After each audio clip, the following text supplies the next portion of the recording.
This channel does not promote any violent, harmful, or illegal activities. All content provided by this channel is meant for an educational purpose only. বাংলায় এবার নিপা ভাইরাসের চোখ রাঙানি। নিঃসন্দেহে দুশ্চিন্তার খবর তো বটেই। আক্রান্ত বারাসতের এক বেসরকারি হাসপাতালে দুই স্বাস্থ্যকর্মী। মুখ্যমন্ত্রীকে ফোন করেছে কেন্দ্রীয় স্বরাষ্ট্রমন্ত্রী। রাজ্যকে সব রকম সাহায্যের আশ্বাস দিয়েছেন জেপি নাড্ডা। আপনাদের আরও একবার জানাবো, মুখ্যমন্ত্রীকে ফোন করেছেন কেন্দ্রীয় স্বাস্থ্যমন্ত্রী। রাজ্যকে সব রকম সাহায্যের আশ্বাস দিয়েছেন জেপি নাড্ডা। নিপা ভাইরাসের উৎস মূলত বাদুড়। আক্রান্তের ব্যবহৃত সরঞ্জাম থেকে ছড়াতে পারে এই ভাইরাস, যথেষ্টই সংক্রামক। নিপা ভাইরাস নিয়ে সতর্ক করেছেন মুখ্য সচিবও। বাংলা এবার নিপা ভাইরাসের চোখ রাঙানি এই মুহূর্তের গুরুত্বপূর্ণ আপডেট। স্বাস্থ্যমন্ত্রী, কেন্দ্রীয় স্বাস্থ্যমন্ত্রী জেপি নাড্ডা তিনি কি বলছেন এপিসিআরকে বলবো, শোনাতে। 11 जनवरी को एम्स कल्याणी में स्थित आईसीएमआर के वायरल रिसर्च डिजीज लैब में निपा वायरस के 2 केसेस सस्पेक्ट केसेस पाए गए हैं। निपा वायरस इन्फेक्शन एक गंभीर ज़ूनोटिक बीमारी है जो बहुत तेज़ी से फैलती है, इसलिए इसकी रोकथाम के लिए तुरंत कोऑर्डिनेटेड कार्रवाई शुरू कर दी गई। कल रात इन केसेस की सूचना मिलते ही हमारे भारत सरकार के स्वास्थ्य सचिव ने वेस्ट बंगाल के मुख्य सचिव और प्रिंसिपल सेक्रेटरी हेल्थ के साथ स्थिति के बारे में चर्चा की। वेस्ट बंगाल को सहायता देने के लिए और आउटब्रेक को रोकने के लिए तुरंत ही national joint outbreak response team हमने स्थापित की और जिसके निम्न संस्थाओं के एक्सपर्ट्स को भी हमने जोड़ा है।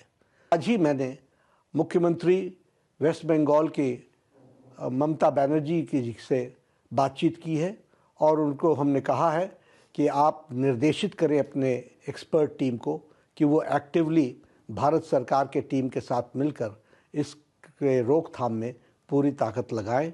और उन्होंने मुझे आश्वासन दिया है, ममता जी ने, कि वो एक्टिवेटेड है, उन्होंने डिपार्टमेंट को एक्टिवेट किया है और भारत सरकार और प्रदेश सरकार दोनों मिलकर के इस डिजीज़ को कंट्रोल करने के लिए जमीनी स्तर पर कार्य कर रही। এবার শোনাবো রাজ্যের মুখ্য সচিব তিনি কি বলছেন। আমাদের রাজ্যে দুটো নিপা ভাইরাস কেস ধরা পড়েছে। তারা এখানেই কাজ করেন এবং এখান থেকে ওরা আরেকটা জেলায় গেছিল, দুজনেই একসঙ্গেই কাজ করেন এবং সেখানে ওটা ধরা পড়েছে। বারাসাতের একটি বেসরকারি হাসপাতালে রিপোর্ট হয়েছে। দুজনেই ওখানে কর্মরত ছিলেন এবং এখন ওখানেই ওনাদের ট্রিটমেন্ট চলছে। পুরো বিষয়টা মাননীয় মুখ্যমন্ত্রী নিজেই এটাকে মনিটর করেছেন। কন্ট্যাক্ট ট্রেসিং, সার্ভিলিয়েন্স, টেস্টিং এবং যে ট্রিটমেন্ট স্ট্র্যাটেজি সেগুলি ইতিমধ্যে তৈরি করে ফেলা হয়েছে এবং এটা এর জন্যই করা হয়েছে যাতে এটা আর যাতে ছড়াতে না পারে। এই ভাইরাসটা আপনারা জানেন এটা বাদুড় থেকে হয়, তাই বাদুড় যা যা খায় সেটা অ্যাভয়েড করবেন। বর্ধমান গেছিলেন, পূর্ব বর্ধমান, নর্থ 24 পরগনা তো বটেই, নদিয়া, সেই জেলাগুলোতেও আমরা কিন্তু কন্ট্যাক্ট ট্রেসিং এ ইনফরমেশন কালেক্ট করছি। এই বিষয়ে কি বলছেন আপনাদের শোনাবো। ভারত এবং বাংলাদেশে প্রত্যেকটা ক্ষেত্রেই দেখা গেছে এটা যে ফল খেকো বাদুড় থেকে ছড়ায় এবং বাদুড় যে কোনো ফল খায় তা নয়, উঁচু গাছে সাধারণত বসে দেখবেন, তাল বা খেজুর জাতীয় গাছে। এ সময় তালের সময় নয়, খেজুরেরও সময় নয়, কিন্তু খেজুরের রসের সময়। হিউম্যান টু হিউম্যান ট্রান্সমিশন হচ্ছে যে প্রচণ্ড রকমভাবে হয়। একটা মানুষের থেকে সংস্পর্শে মানে ক্লোজ কন্ট্যাক্টে আরেকজন মানুষ এলে, রোগী সংস্পর্শে এলে তার নিপা ভাইরাস সংক্রমণ হতে পারে। আপনাদের শোনালাম চিকিৎসকরা কি বলছেন। আপনাদের আরও একবার জানিয়ে রাখি, বাংলায় এবার নিপা ভাইরাসের চোখ রাঙানি। আক্রান্ত বারাসতের একটি বেসরকারি হাসপাতালের দুই স্বাস্থ্যকর্মী। মুখ্যমন্ত্রীকে ফোন করেছেন কেন্দ্রীয় স্বাস্থ্যমন্ত্রী জেপি নাড্ডা। রাজ্যকে সব রকম সাহায্যের আশ্বাস দিয়েছেন তিনি। নিপা ভাইরাসের উৎস মূলত বাদুড়।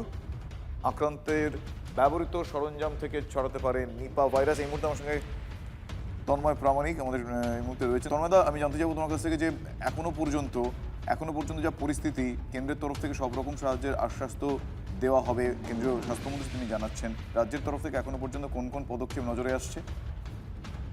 দেখো, রাজ্যের তরফে ইতিমধ্যে প্রতিনিধি দল সংশ্লিষ্ট এই বেসরকারি হাসপাতাল সেখানে ভিজিট কমপ্লিট হয়েছে। আপাতত তারা কারা কারা এই দুজন নার্সের সংস্পর্শে এসছেন তাদেরকে চিহ্নিত করার কাজ চলছে। কিছুটা বলতে পারো সেই করোনা পিরিয়ডে কোয়ারেন্টাইন অর্থাৎ একেবারে আলাদা করে রেখে দেওয়া, সেই পদ্ধতি অবলম্বন করার একটা প্রক্রিয়া শুরু হয়েছে। এক, দুই, এটিতে যারা যারা আক্রান্ত হন এই ভাইরাসে তাদের মর্টালিটি রেট অত্যন্ত বেশি। ফলে অত্যন্ত গুরুত্ব দিয়ে রাজ্য সরকারের যে স্বাস্থ্যকর্তা যারা রয়েছেন তারা বিষয়টাকে দেখছেন। ইতিমধ্যে স্বাস্থ্য ভবনে এই নিয়ে বৈঠক হয়েছে, পরে নবান্নে গোটা বিষয়টি রিপোর্ট করা হয়েছে। বলা চলে এই মুহূর্তে স্বাস্থ্য ভবনের যারা সংক্রামক রোগ বিশেষজ্ঞ রয়েছেন তাদের সঙ্গে কথাবার্তা চলছে। আগামীকাল এ বিষয়ে বিস্তারিতভাবে নোটিফিকেশন জারি হবে এমনটাই স্বাস্থ্য ভবন সূত্রে জানা যাচ্ছে। অর্থাৎ কারা কারা সংস্পর্শে এসছে, কারা কারা ওই ঘরে গেছিলেন, বুঝতে পেরেছি। যাবতীয় বিষয়টা মনিটর করা হবে। আমাদের অ্যাসিস্ট্যান্ট এডিটর তন্ময় প্রামাণিকের সঙ্গে কথা বলছিলাম। এই মুহূর্তে মুখ্যমন্ত্রীকে ফোন কেন্দ্রীয় স্বাস্থ্যমন্ত্রী, সেটা আপনাদের কিছুক্ষণ আগেই জানালাম। এই মুহূর্তে রাজ্যের তরফ থেকেও যাবতীয় যা যা করণীয় এই মুহূর্তে যা যা পদক্ষেপ করার সেই সমস্ত বিষয় করা হচ্ছে। যে এই মুহূর্তে নিপা ভাইরাসের উৎস মূলত বাদুড় জানা যাচ্ছে, নিপা ভাইরাসের চোখ রাঙানি এই মুহূর্তে। রাজ্য মুখ্য নির্বাচনী আধিকারিকের মোবাইল ফোনের নাম্বার সমাজ মাধ্যমে ছড়িয়ে দেওয়ার অভিযোগ উঠছে।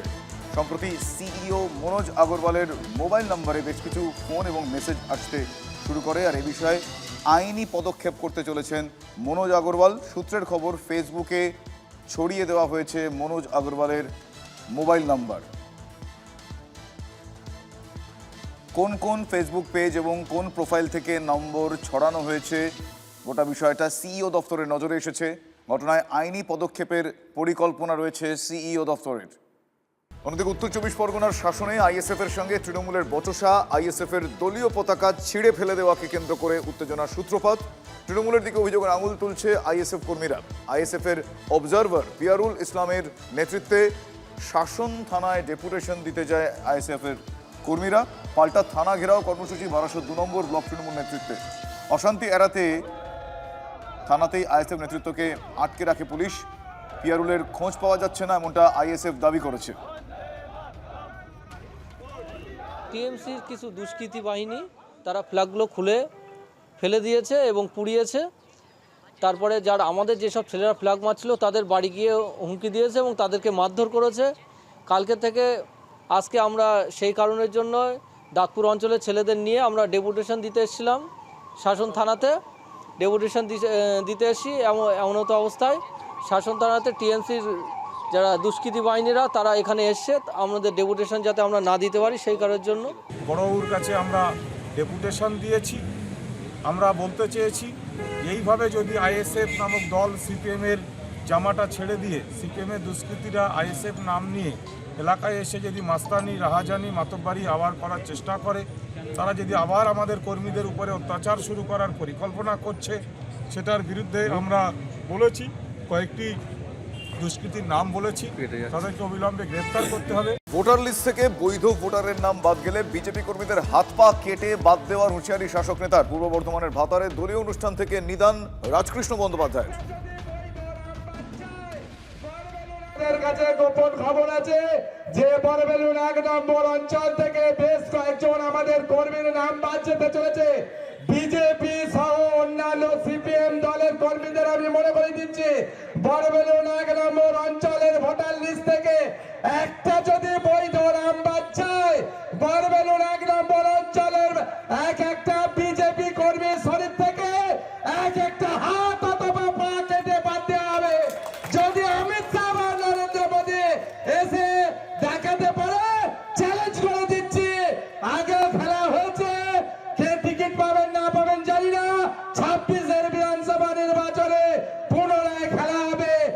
তৃণমূল মানেই তো এরকম দুর্নীতি, তৃণমূল মানেই ক্রিমিনাল অ্যাক্টিভিটি এবং তৃণমূল মানেই এইরকম ভয়ের সন্ত্রাসের রাজনীতি। আর তাছাড়া বৈধ ভোটারের নাম বাদ যাওয়ার কোনো কথাই তো হচ্ছে না। বারবার এই সব কথাগুলো বলে সাধারণ পশ্চিমবাংলার জনগণকে এই তৃণমূল কংগ্রেসের কর্মীরা, তথাকথিত নেতামন্ত্রীরা এবং এই নিচুতলার কর্মীরা সাধারণ মানুষকে বারবার ভয় দেখাচ্ছে, ভুল বোঝাচ্ছে।